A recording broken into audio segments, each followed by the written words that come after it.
যে মানুষগুলো হলো সবথেকে বেশি ধনী তারা কখনোই নিজেকে ধনী দেখায় না। আপনি কি কখনো ভেবেছেন তারা এমনটা কেন করে? এর কারণ হলো নিকোলা মেকিয়াভেলি আজ থেকে 500 বছর আগে একটি রহস্য লিখেছিলেন। এটা হলো এমন একটি রহস্য যেটা আজকের পৃথিবীতেও সবথেকে শক্তিশালী এবং ধনী মানুষগুলো ফলো করে।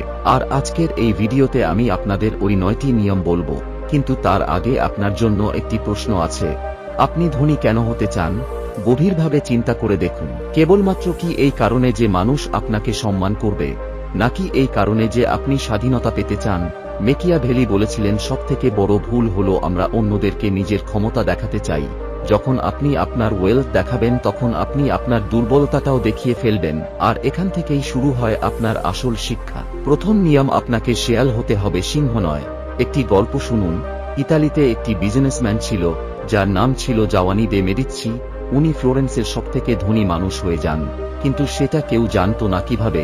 কারণ উনি কখনোই রাজমহল তৈরি করেননি, কখনোই সোনার অলংকার পরেননি, একটি সাধারণ বাড়িতেই থাকতেন। কিন্তু সমগ্র ইউরোপের রাজা ওনার কাছে থেকে টাকা ধার নিতেন। পোপ ওনার বন্ধু ছিল।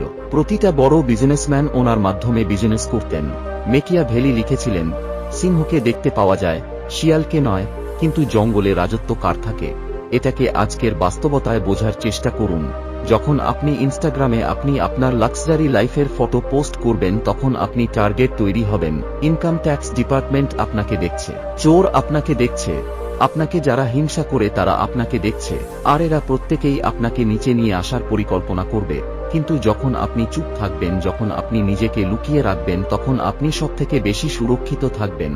আপনি একবার ভেবে দেখুন, ওয়ারেন বাফেট আজও ওই পুরনো বাড়িতেই থাকেন যে বাড়িটা উনি 1958 সালে কিনেছিলেন। মার্ক জাকারবার্গ আজও গ্রে কালারের টি শার্ট পরেন। এই সব কিছু কোন কোইন্সিডেন্ট নয়, বরং এটা হলো স্ট্র্যাটেজি। আর আপনাকেও এই স্ট্র্যাটেজি ফলো করতে হবে। আপনি আপনার ইনকামের সম্পর্কে কথা বলাটা বন্ধ করে দিন। সোশ্যাল মিডিয়াতে এক্সপেন্সিভ জিনিসের ফটো পোস্ট করা বন্ধ করুন। যখন কেউ আপনাকে জিজ্ঞেস করবে আপনি কি করেন, তখন আপনি বলবেন যে সবকিছু ঠিকঠাক চলছে। মনে রাখবেন, মিস্ট্রি ক্রিয়েট পাওয়ার। নাম্বার 2, গরিব হওয়ার অভিনয় করুন। আমি জানি এটা শুনতে আপনাদের একটু অদ্ভুত মনে হচ্ছে, কিন্তু সম্পূর্ণ কথাটা বোঝার চেষ্টা করুন। মেকিয়াভেলির একটি স্টুডেন্ট ছিল যার নাম ছিল ফ্রান্সিসকো।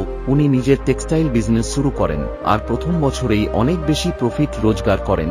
আর এরপরে উনি যেটা করেন, নিজের জন্য কোনো নতুন গাড়ি কেনেননি, নিজের জন্য বড় কোনো অফিস নেননি, বরং উনি ওনার পুরনো পোশাক পরাটাই কন্টিনিউ করেন। ওই ছোট দোকানে বসা শুরু করেন, কাস্টমারদেরকে বলতেন বিজনেস অনেক স্লো চলছে। এর পরিণামে ওনার কম্পিটিটররা ওনাকে সিরিয়াসলি নেয়নি। সাপ্লাইয়ার আরো কম দামে ওনাকে জিনিস দেওয়া শুরু করে, গভর্নমেন্ট অফিসার ওনাকে ইগনোর করে। আর আগামী 5 বছরের মধ্যে ওই মানুষটি সম্পূর্ণ শহরের সবথেকে বড় টেক্সটাইল বিজনেসম্যান হয়ে যান। আর এটা কেউ জানতেও পারেনি। আজও এই ফর্মুলাটা কাজ করে।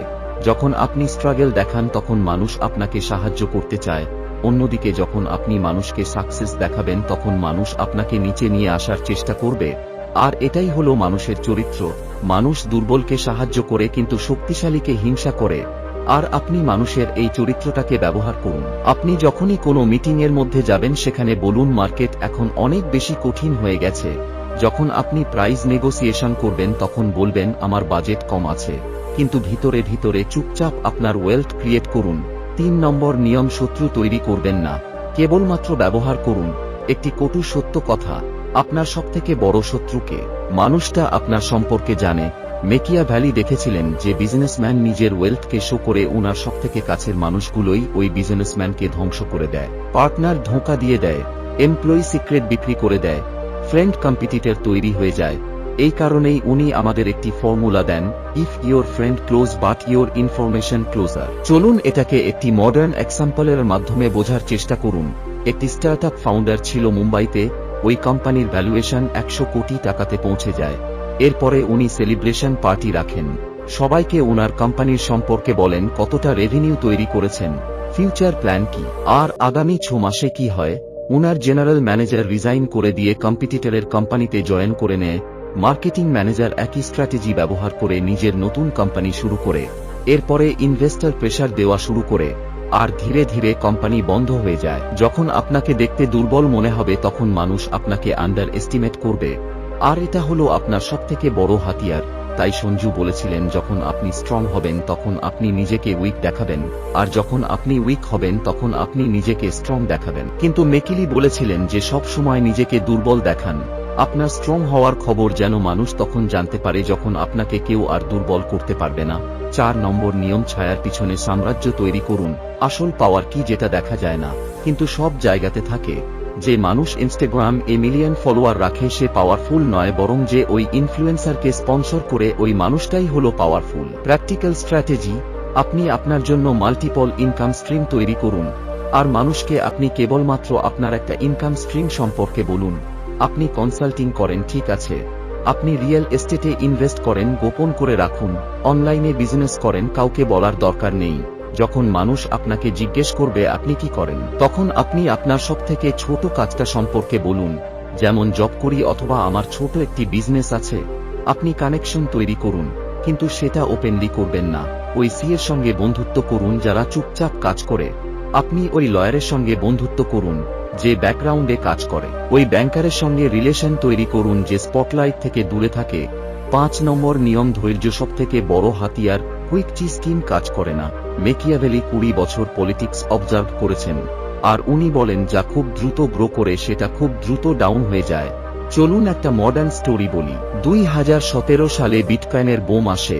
আরেকটি ছেলে বিটকয়েনের উপরে 10 লক্ষ টাকা ইনভেস্ট করে, যা মাত্র 2 মাসের মধ্যে 50 লক্ষ টাকা হয়ে যায়। এরপরে ওই ছেলেটি ফেসবুকে স্ক্রিনশট দেওয়া শুরু করে, বন্ধুদেরকে বলা শুরু করে, মিডিয়াতে ইন্টারভিউ দেয়, আর এর পরিণামে রিলেটিভরা টাকা চাওয়া শুরু করে। বন্ধুরা ইনভেস্টমেন্ট টিপস চাওয়া শুরু করে। ইনকাম ট্যাক্সের কাছে থেকে নোটিশ চলে আসে। আন্ডারওয়ার্ল্ড ট্রেড দেওয়া শুরু করে। আর এর পরে ওই ছেলেটি বিটকয়েন বিক্রি করে দেয়, আর মার্কেট ক্র্যাশে সবকিছু হারিয়ে ফেলে। 6 নম্বর নিয়ম, নিজের গল্পকে নিয়ন্ত্রণ করুন। মানুষ রিয়ালিটি দেখে না, বরং মানুষ পারসেপশনকে দেখে। আর মেকিয়াভেলি মাস্টার ছিলেন পারসেপশন ম্যানেজমেন্টের। উনি প্রিন্সকে শেখান এতে কিছু যায় আসে না আপনি কি, বরং গুরুত্বপূর্ণ হলো মানুষ কি মনে করে যে আপনি কি। যদি আপনি ধনী হন কিন্তু মানুষ যদি মনে করে আপনি গরিব, তাহলে আপনি সুরক্ষিত থাকবেন। কিন্তু যদি আপনি গরিব হন আর মানুষ যদি মনে করে আপনি হলেন ধনী, তাহলে আপনি অনেক বিপদের মধ্যে আছেন। Perception is everything. তাই আপনি এই ন্যারেটিভটাকে কন্ট্রোল করুন। মানুষকে কেবল সেটাই দেখান যেটা আপনি চান যে মানুষ দেখবে। 7 নম্বর নিয়ম, নিজেকে বোকা দেখান। কখনো কখনো সবথেকে ভালো পদক্ষেপ হলো নিজেকে বোকা দেখানো। মেকিয়াভেলি নোটিশ করেছিলেন কোর্টের মধ্যে যে সবথেকে বেশি জানত সেই সবথেকে আগে মারা যেত। কেন? কারণ নলেজ ইজ থ্রেট। যে মানুষটা অনেক বেশি জানে ওই মানুষটা ডেঞ্জারের মধ্যে আছে। তাই যদি আপনি অফিসে প্রমোশন পান তাহলে বসকে বলুন আমি লাকি ছিলাম, আর আপনার অনুগ্রহে আমি প্রমোশন পেয়েছি। বিজনেসে প্রফিট হলে আপনি বলুন যে কোনো রকমের চলে যাচ্ছে। 8 নম্বর নিয়ম, নিজের সিস্টেম তৈরি করুন। মনুমেন্টকে চোখে দেখা যায় কিন্তু সিস্টেমকে দেখা যায় না, কিন্তু আসল ওয়েলথ সিস্টেম থেকেই তৈরি হয়।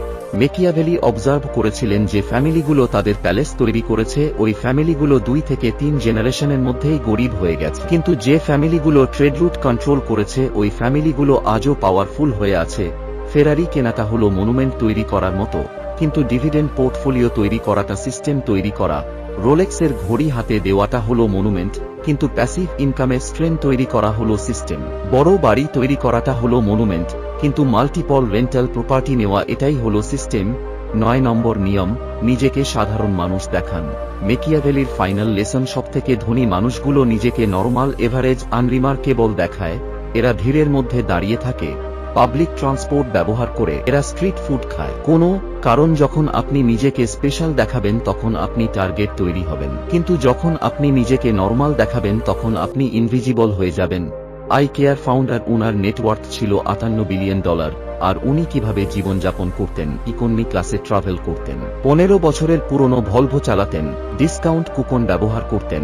মানুষ মনে করত উনি হলেন কিপ্টে, কিন্তু রিয়েলিটি হলো উনি নিজেকে প্রোটেক্ট করছিলেন এটেনশন থেকে, জেলেসি থেকে, থ্রেট থেকে। আর এখন আপনাকে যেটা করতে হবে, আজ থেকে আপনি আপনার জীবনে এই পরিবর্তন নিয়ে আসুন। ব্র্যান্ডেড জিনিস কম ব্যবহার করবেন, এক্সপেন্সিভ অ্যাক্সেসরিজ বাড়িতে রাখুন, সিম্পল মোবাইল ব্যবহার করুন, নিজের সাকসেস স্টোরি শেয়ার করা বন্ধ করুন। মনে রাখবেন, মানি লাউড হয়, ওয়েলথ কোয়াইট হয়। রিচ চিৎকার করে, ওয়েলথই চুপ থাকে। আর এখন আমি আপনাদের একটি রহস্য বলছি। এই 9টা রুল কেবলমাত্র টাকার জন্য নয়, বরং এটা আপনার জীবনের প্রতিটা ক্ষেত্রেই কাজ করবে। রিলেশনশিপের ক্ষেত্রে, ক্যারিয়ারে, হেলথে, হ্যাপিনেসে যখন আপনি দেখানোটা বন্ধ করবেন তখনই আপনি আসলে হওয়া শুরু করবেন। যখন আপনি প্রমাণ করা বন্ধ করবেন তখনই আপনি ইমপ্রুভ করা শুরু করবেন। সবশেষে, ভিডিও ভালো লাগলে ভিডিওটিকে লাইক ও শেয়ার করতে ভুলবেন না। Thanks for watching.